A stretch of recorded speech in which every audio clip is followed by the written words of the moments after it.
حضرت امیر المؤمنین ایدہ اللہ تعالی فرماتے ہیں، علم کے معنی برداشت کرنے کے ہیں اور مہربانی کے بھی ہیں۔ پھر گھریلو معاملات میں ایک مثال ہے کہ کس طرح غصے کو برداشت کرتے تھے، اور آپ صلی اللہ علیہ وسلم اس طریق سے تربیت بھی فرماتے تھے کہ دوسرے کو احساس بھی ہو جائے اور سختی بھی نہ کرنی پڑے۔ ایک روایت میں آتا ہے کہ بنی سواد کے ایک شخص نے حضرت عائشہ رضی اللہ تعالی عنہا سے کہا کہ مجھے حضرت صلی اللہ علیہ وسلم کے اخلاق فاضلہ کے بارے میں بتائیں۔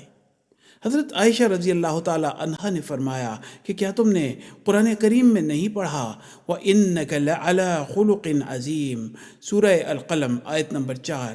پھر آپ رضی اللہ تعالی عنہا فرمانے لگیں کہ ایک مرتبہ حضور صلی اللہ علیہ وسلم اپنے صحابہ کے ساتھ تھے، میں نے آپ کے لیے کھانا تیار کیا اور حضرت حفصہ رضی اللہ تعالی عنہا نے بھی کھانا تیار کیا، اور حضرت حفصہ رضی اللہ تعالی عنہا نے مجھ سے پہلے کھانا تیار کر کے بھیجوا دیا، تو میں نے اپنی خادمہ کو کہا کہ جاؤ اور حفصہ کے کھانے کے برتن انڈیل دو۔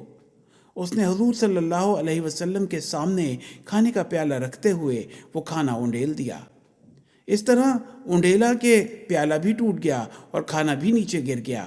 حضرت عائشہ رضی اللہ تعالی عنہا فرماتی ہیں کہ حضرت صلی اللہ علیہ وسلم نے پیالے کے ٹکڑوں کو جمع کیا اور کھانے کو جمع کیا، اور ایک چمڑے کے دسترخوان پر جو وہاں پر پڑا تھا اس کو رکھا اور وہاں سے اس بچے ہوئے کھانے کو کھایا، اور پھر میرا پیالہ حضرت حفصہ رضی اللہ تعالی عنہا کی طرف لوٹاتے ہوئے فرمایا کہ اپنے برتن کے عوض یہ برتن رکھ لو اور کھانا بھی کھاؤ۔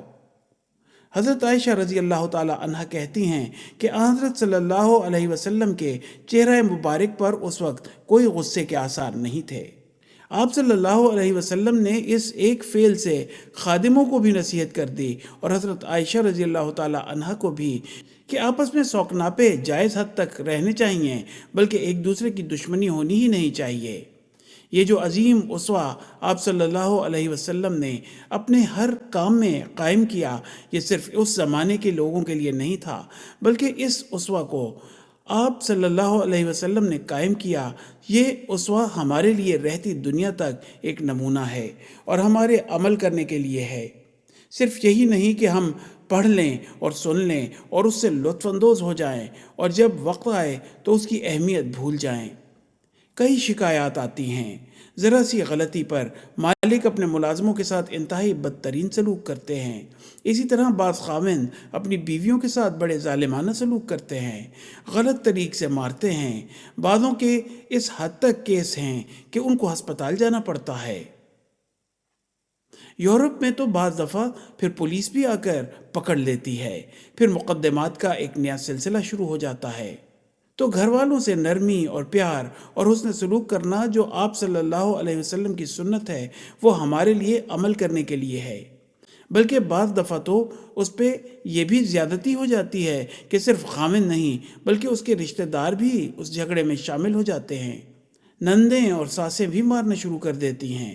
تو بہرحال اس بات سے احتیاط کرنی چاہیے، اور ہمیشہ غصے کو دبانے کے لیے حضرت صلی اللہ علیہ وسلم نے فرمایا کہ اگر آدمی غصے میں کھڑا ہے تو بیٹھ جائے، اور اگر بیٹھا ہے تو لیٹ جائے، استغفار پڑھے، لا حول پڑھے، ٹھنڈا پانی ڈالے، وضو کرے۔ تو یہ ساری نشانیاں اس لیے بتائی ہیں کہ ان پر عمل کرو۔ حوالہ خطبہ جمعہ فرمودہ 21 مارچ 2008۔